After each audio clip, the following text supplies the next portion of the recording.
CAC had an opportunity to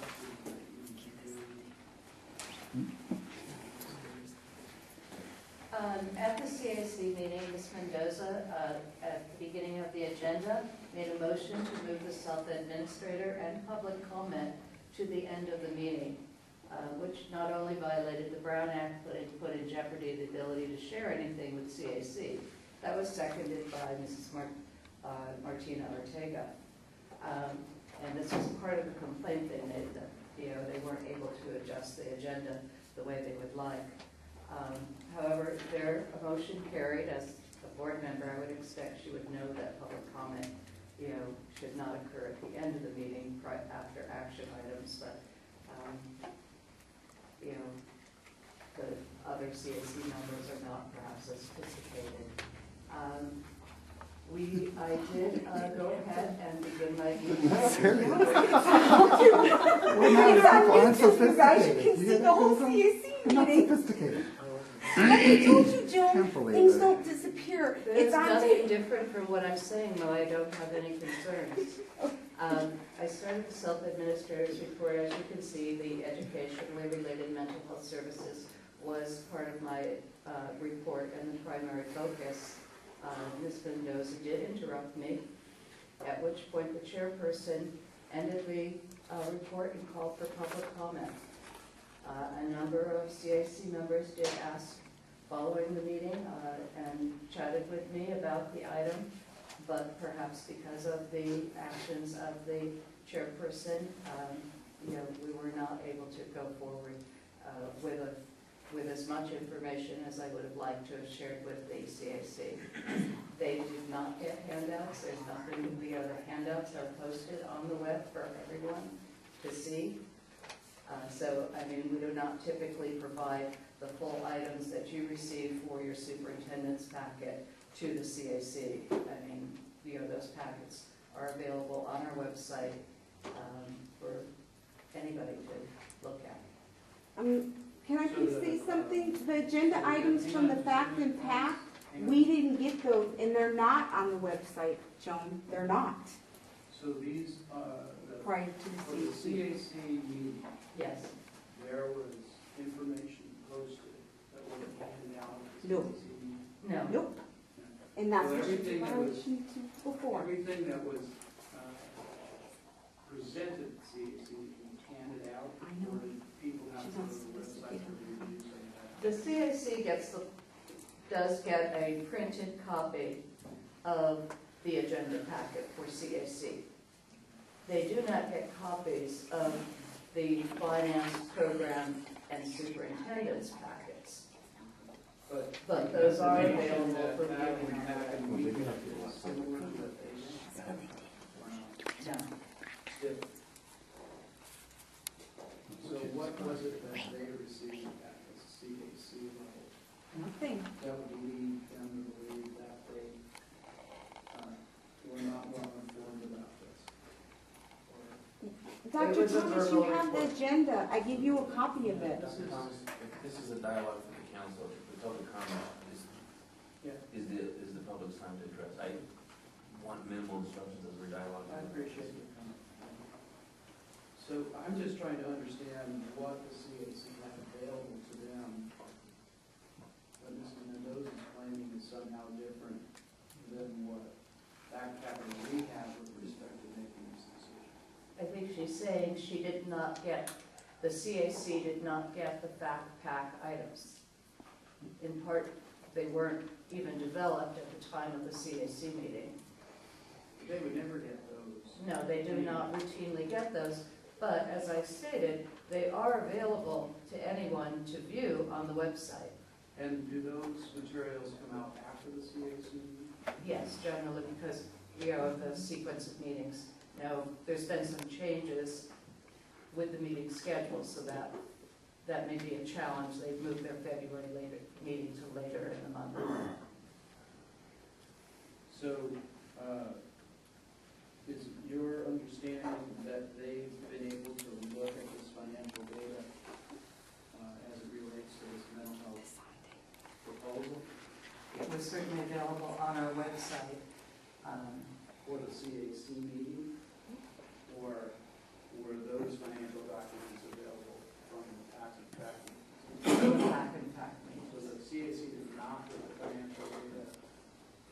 You either weren't able to present because you didn't have enough time, or it wasn't posted with their agenda. at the time of the meeting, this item came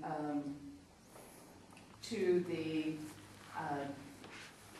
October meeting, and it was a CAC meeting in September that they're talking about.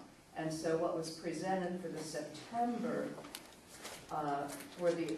September PAC and FAC meeting, we did not have those financial documents.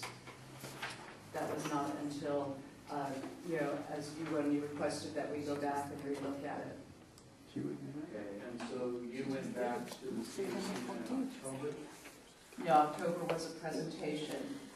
and November was supposed to be a presentation. So Well, it was supposed to be a business meeting, but they But it was changed to a presentation. changed it to a So presentation. the CAC really has had, it's self-imposed by their own actions, they've had no way of looking at this. Right. So what's the provision on that if their meeting structures are not allowing this information to be provided? Do they just stop the itself from taking any action ever, or what are our procedures? Yeah, I mean, it does not require approval of the CAC to move forward. The local plan is kind of, there's a general statement that they are involved in, would look at budgets, and so we typically, or policy changes, and so we typically, bring our budget forward to them. This is a new allocation, so we're describing the allocation method, and that was what, I was to present at the meeting that evening. I would not think they would have the power to continually prevent action by the Superintendent's Council. Other questions? Yeah, not having Ed code committed to memory, but take this on face value. Does the quote here is that all policy and budget development matters shall be reviewed? It doesn't say it has to be approved, but it has to have the opportunity to review. And if we haven't provided the opportunity to review, I don't know if we can move forward. Well, it doesn't sound like we haven't provided an opportunity. I think that an opportunity was provided. It was not. It wasn't, they're not out of time, basically. Well, it wasn't the matter of running out of time. What happened was Mrs. Mendoza became very argumentative and kept yelling out, "There's no handout, there's no handout," while I was trying to present. And I think at that point, the chairperson then just called for public comment. The meeting continued past when I tried to present the item. So an opportunity was presented, but the information obviously wasn't, you were able to complete your report on the information. No. In addition to the CAC component of this policy, I know that the administrators have been involved because I've had two district office administrators consult with me on the new apportionment, but the teacher component, special ed and regular ed teachers, their advisory body that has had review of this allocation formula as well, as far as the teacher component. No, that's not, Well, when you look at this, it's not just the CAC that should review it, it's special ed teachers and regular ed teachers. The administrative component's been covered, because I guess we're part of that, as well as my district staff has been part of it, so. I guess I could clarify that we do have two teachers that participate as CAC members. They're part of the CAC. Oh, okay. Oh, okay, so that element's covered. In the CAC. And a regular ed teacher as well? There is no regular education teacher at this time.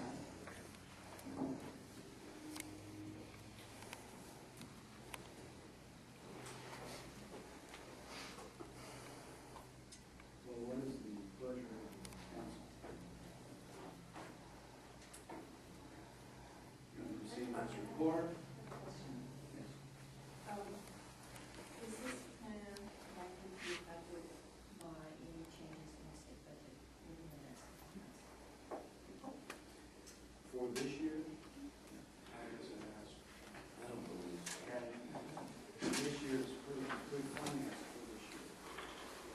right now, we have been identified, we've been given an allocation as it is right now. As we all know, the trigger could happen and something could happen, but at this point in time, we've been identified.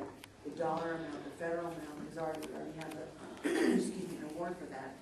The state piece, we have basically an allocation. We got our first letter and our first deposit of money indicating, I believe it's $40.91 per ADA, I think that's what it is. And we got the first 50% at this point. So that's where we are right now. The second, we'll get another quarter in the spring, and then after the school year concludes, we'll get the final quarter percent at the end of the year when we've actually extended all of the expenses. It's actually it could go 2 years, so it could go a little longer than that. But I could add the state is a portion of property. So, The state is a part. so there may be some question of what happens in January. But it, Yeah, but currently, well, that's, no. The other question that I have is on the lease of the facility. It looked to me like it was, the budget was an 18-month figure. And starting from January and going through the year, which sounds like it makes good sense for planning, but I wasn't sure how that impacted the budget and the development. I think the budget for the facility was just from the point in the year that we were presenting the item to the end of this school year. Correct, Kathleen? well, There there's, has to be wrong. okay, on this, what we identified, the $128,000 that is identified for the, that's just for a 7-month lease. That's the only thing that's included. If you take a look at the front sheet, that's the only amount that is actually put in the budget because we're only taking a look at a 1-year budget at this And point. another thing I missed was, was there included or is there a need for furnishings other than general supplies and food, but this kind of facility, desks, tables, chairs, things like that? Where it was addressed is in the, on the last page there where it says West End Counselor Facility. It had for repairs and equipment, there was a $50,000 amount allocated. It could be for some equipment, for some desks and those types of things. We're not sure what that is going to be at this point. I have a question, and maybe I just missed it, and I apologize. If we approve this as is, when would the allocations to the districts, and what would be the timeline? I believe the way that it is right now, we have revenue sitting right now to be distributed. We're waiting for the decision of this group to be distributed.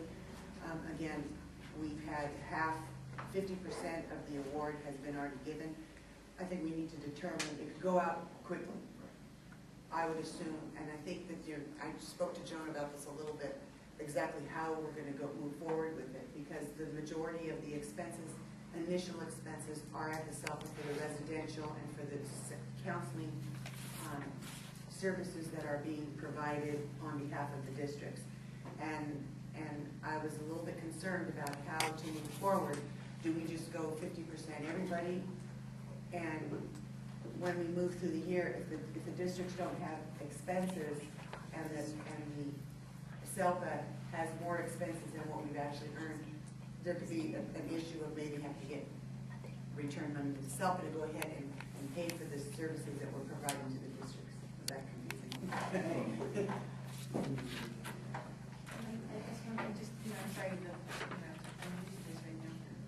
The model of service, is it primarily a service where a student comes to some location where the counselors are to have a chance to meet them? Or is it a model where the counselors go out to the district? Our primary service model has been to provide services at the school site. We are looking to have a facility where we could expand.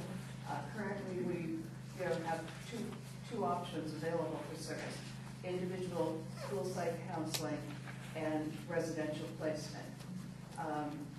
In order to try to avoid having students move on to higher levels of care, such as residential counseling, we would like to have a facility where we could do confidential family counseling, I know that the PAC members have asked us to explore looking into providing group services for students with high-functioning autism to address some of the anxiety issues they have.